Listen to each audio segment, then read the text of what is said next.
Hi everyone! Late is a very useful word. Find out why on this English in a minute. The most common meaning of late is after the correct time.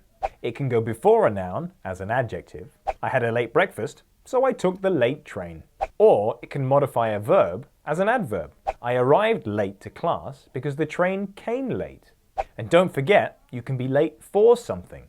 I'm going to be late for my own wedding! Late can also mean near the end of a period of time. We didn't go to bed until late at night. We often talk about periods in history this way.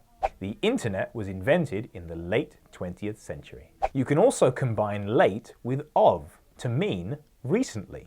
I've been using the internet a lot of late. Finally, late can be used to refer to a person who has died, usually recently. Look at the time! I've got to go. I'm late. Not dead.